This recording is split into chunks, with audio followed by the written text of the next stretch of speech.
काहे सो हमसे ही खेले खेलवे को आई गए हो, हमें तो छोड़ देते। चलो कोई बात ना, वापिस आए तो ग्वाल बालू गायब, बेऊ गुफा में बंद। भगवान ने चुटकी बजाई, उसी प्रकार की गौवें, उसी प्रकार के ग्वाल। 1 साल हो गई ब्रज में दादा, किसी ने ये नहीं जान पाया कि ये असली ग्वाल वाल हैं या नकली ग्वाल वाल हैं।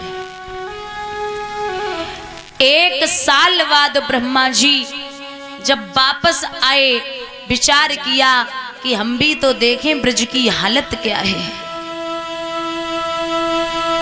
तो देखा ब्रज में भी बंधे,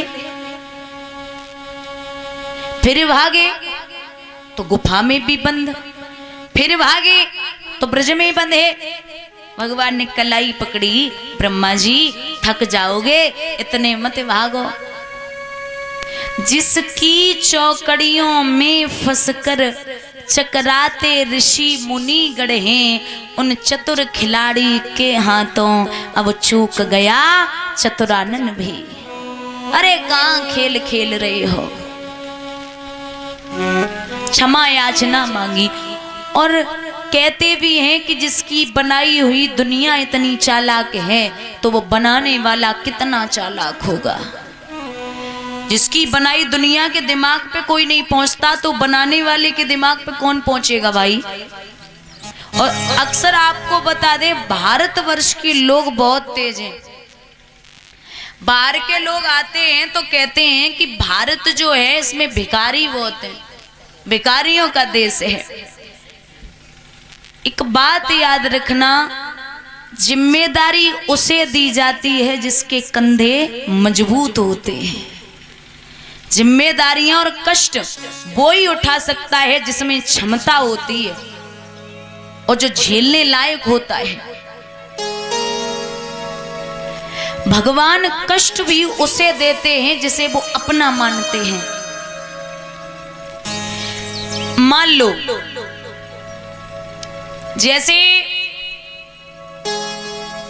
4-5 बच्चे बाहर खेल रहे दरवाजे की, उसमें एक बच्चा आपका भी है और वो 4-5 बच्चे बड़े प्रसन्न खेल रहे कूद रहे। आपका मन हुआ तो आपने टॉफी बिस्किट चॉकलेट जो भी दिल हुआ दे दी, सबको दी, सबको दोगे खुश होके। और जब ऊधम करेंगे बच्चे, परेशान करेंगे 4-5 पड़ोसियों के बच्चे और एक खुद का बच्चा, तो मारोगे किसे? किसे मारोगे? पड़ोसियों वाले को नहीं मारोगे, खुद के बच्चे को ही मारोगे, क्योंकि अब दूसरे के पे तो हाथ नहीं उठा सकते। खुद का जो होगा आप उसे ही मार सकते हो।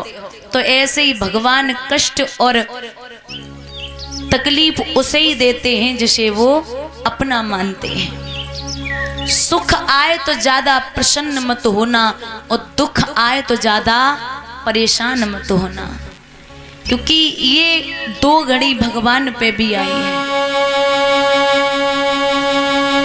इसलिए कभी भी चिंतित मत होना, ये दुनिया की रीत है। और दुनिया वाले तो वो हैं, देखा होगा आपने,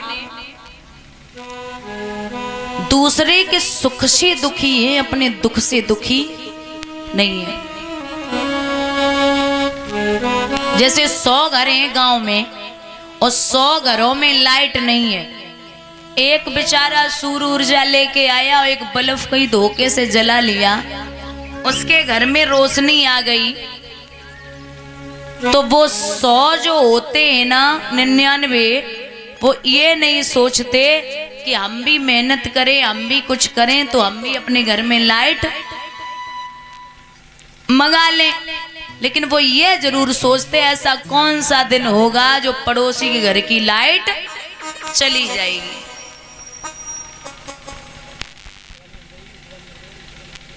कुछ भी अच्छे कर्म करो, कुछ अच्छे रास्ते पे चलो तो ये दुनिया है जरूर रोकेगी। जैसे अभी आप कोई काम कर रहे हो, तो लोग कहेंगे अरे पागल हो क्या, फालतू में पैसा खर्च करोगे और ऐसे ही व्यर्थ होगा सब। और जब वो काम बन जाएगा, जब आप सफल हो जाएंगे, तो वही लोग कहेंगे हमने तो पहले ही कहा था कि सब काम सफल होगा। हमें पता था तुम बहुत मेहनती हो, सब कर लोगे। 100 मेढक एक पहाड़ी पर चढ़ते हैं और 100 मेढक में से पहाड़ी पर चढ़ते चढ़ते पहले 1 गिरा, 2 गिरे, 10 गिरे, 20 गिरे, 75 गिरे, 90 गिरे, 98, 99 मेढक नीचे आ गई। बचा कितना? 1। वो बराबर चढ़ता जा रहा, देख ही नहीं रहा। नीचे वाले कह रहे भैया मर जाएगा, नीचे आजा, क्या कर रहा है? अरे नीचे आजा, नहीं चढ़ पाएगा। जब 99 नीचे पड़े तो तू अकेला कौन सा पहाड़ चढ़ जाएगा, नीचे आजा। कोई मतलब नहीं, चढ़ता जा रहा, चढ़ता जा रहा। और वो दिन पास आ गया कि मेढक ने पूरी पहाड़ी पार कर दी। महाराज वो उसने कैसे पार कर दी वो बता दें, क्योंकि उस मेढक को सुनाई नहीं देता था। वो नीचे वाले चिल्ला जरूर रहे थे, लेकिन वो उसे सुनाई नहीं दे रहा था, इसलिए उसे मतलब ही नहीं था और चढ़ता जा रहा था। ऐसे ही आपसे निवेदन है कि जब आप ऊंचाइयों को छूते हो या कोई अच्छा काम करते हो तो हजारों लोग पीछे भौंकने वाले होते हैं। गांव में कभी हाथी आए तो देखना, आया होगा तो भी देखा होगा। गांव के लोग गणेश जी मानते हाथी को, और जब वो गणेश जी उसे मानेंगे तो हाथी को देख के कुत्ते बहुत भौंकते हैं। ऐसा है ना, कुत्ते बहुत भौंकते, क्योंकि हाथी का उस टाइम पूजन होता है और कुत्ते भौंकते। वो कहते भाई ये 1 दिन के लिए आया, इसकी पूजा हो रही, लड्डू खिलाए जा रहे हैं, मैं तो रोज यहीं पे रहता हूँ, मेरी तो पूजा भी नहीं की जाती, ऊपर से मार और पड़ती है वो ब्याज में।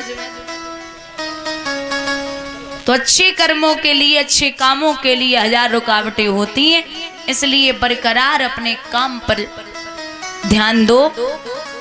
रोकने वाले तो बने ही रहते हैं। बोलिए गोविंद भगवान की। महाराज कहते हैं